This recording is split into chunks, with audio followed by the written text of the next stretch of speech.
Namun, kepercayaan publik terhadap partai politik di Indonesia selalu rendah. Pertanyaan, apa kebijakan yang akan Anda lakukan untuk melakukan pembenahan tata kelola partai politik? Waktu untuk menjawab, 2 menit, dimulai dari sekarang. Saya rasa lebih dari sekedar partai politik. Rakyat tidak percaya kepada proses demokrasi yang sekarang terjadi. Itu jauh lebih luas dari sekedar partai politik. Ketika kita bicara demokrasi, minimal ada 3. Minimal 3 nih. 1 adalah adanya kebebasan berbicara.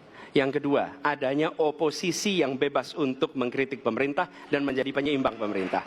Yang ketiga, adanya proses pemilu, proses pilpres yang netral, yang transparan, jujur, adil. 3. Dan kalau kita saksikan akhir-akhir ini, 2 ini mengalami problem.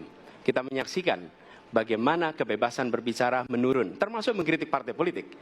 Dan angka demokrasi kita menurun, indeks demokrasi kita. Bahkan pasal-pasal yang memberikan kewenangan untuk digunakan secara karet kepada pengkritik, misalnya Undang-Undang ITE atau pasal 14-15 Undang-Undang Nomor 1 tahun 1946. Itu semua membuat kebebasan berbicara menjadi terganggu. Yang kedua, oposisi. Kita saksikan minim sekali adanya oposisi selama ini. Dan sekarang ujiannya adalah besok. Bisakah pemilu diselenggarakan dengan netralitas, dengan adil, dengan jujur? Ini ujian ketiga. Jadi, persoalan demokrasi kita lebih luas dari segala persoalan kepada partai politik. Nah, bagaimana untuk partai politik sendiri? Partai politik perlu mengembalikan kepercayaan. Tapi di sini ada peran negara. Menurut saya salah satu masalah yang mendasar partai politik ini memerlukan biaya. Dan biaya politik selama ini tidak pernah diperhatikan di dalam proses politik. Untuk kampanye, untuk operasional partai, semua ada biayanya. Sudah saatnya pembiayaan politik itu dihitung dengan benar.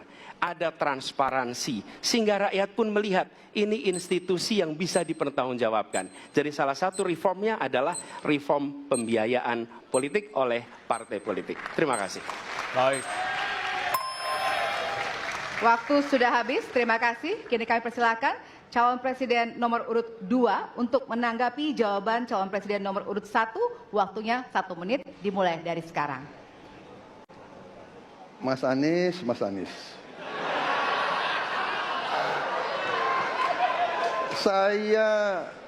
Saya berpendapat Mas Anies ini agak berlebihan. Mas Anies mengeluh tentang demokrasi ini dan itu dan ini. Mas Anies dipilih jadi gubernur DKI menghadapi pemerintah yang berkuasa. Saya yang mengusung Bapak.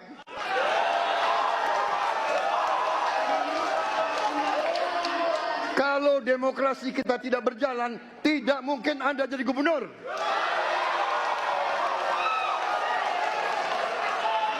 Kalau Jokowi diktator, Anda tidak mungkin jadi gubernur. Saya waktu itu oposisi, Mas Anies. Anda ke rumah saya, kita oposisi, Anda terpilih. Waktu habis, Bapak. Harap tenang, Bapak Prabowo. Baik, para pendukung, kami mohon untuk tenang, para pendukung. Para pendukung, Baik. harap tenang. Kita akan lanjutkan dialog kita. Harap tenang, hadirin, harap tenang. Kami sampaikan kembali, hadirin harap tenang. Apabila tidak tenang, maka debat tidak dapat dilanjutkan. Ya, kami mohon kerjasamanya kepada para hadirin yang berada di halaman gedung KPU untuk bisa menaati aturan yang telah kita sepakati bersama. Ya.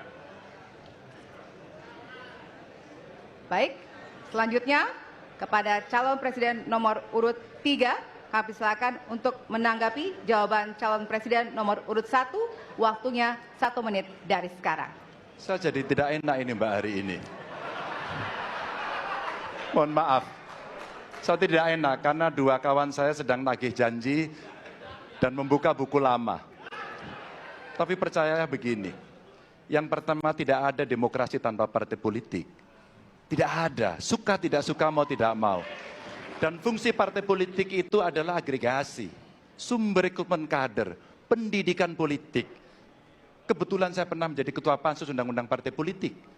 Maka pada saat perdebatan penguatan dari sisi anggaran, penguatan dari sisi partisipasi masyarakat mesti dilakukan, saat itu tidak terlalu banyak yang setuju. Maka Mas Anies, soal oposisi tidak oposisi, soal kepentingan saja kok. Kapan kita bertemu, kapan kita tidak bertemu, dan kemudian kita akan bersikap pada posisi masing-masing. Tapi yang penting, pendidikan politik kepada masyarakat itulah yang menjadi PR besar dari partai politik agar cepat dewasa. Oke, waktu Anda habis, Bapak. Ya, dan kita akan lanjutkan. Baik, kita akan lanjutkan debatnya, Bapak Ibu. Kita akan lanjutkan ke pertanyaan selanjutnya untuk calon presiden nomor urut 1. Ya.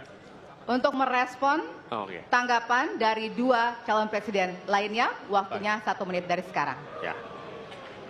Terima kasih. Ketika kita menghadapi sebuah proses demokrasi, di situ ada pemerintah dan ada oposisi. Dua-duanya sama terhormat. Dan ketika proses pengambilan keputusan itu dilakukan, bila ada oposisi, maka selalu ada pandangan perspektif berbeda yang membuat masyarakat bisa menilai. Karena itu oposisi itu penting dan sama-sama terhormat. Sayangnya tidak semua orang tahan untuk berada menjadi oposisi. Oke?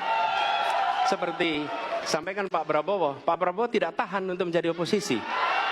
Apa yang terjadi? Beliau sendiri menyampaikan bahwa tidak berada dalam kekuasaan membuat tidak bisa berbisnis, tidak bisa berusaha. Karena itu harus berada dalam kekuasaan.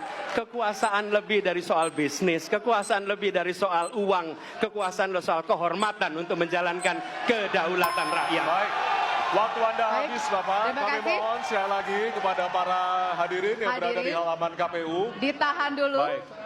Baik, Pak Prabowo, Bapak mohon maaf. Prabowo, Bapak, mohon maaf. waktu sudah habis. Nanti Waktu ada sudah kesempatan. habis. Ya. Baik. Hadirin. Nanti ada kesempatan untuk kembali menanggapi. Baik. Dan kita akan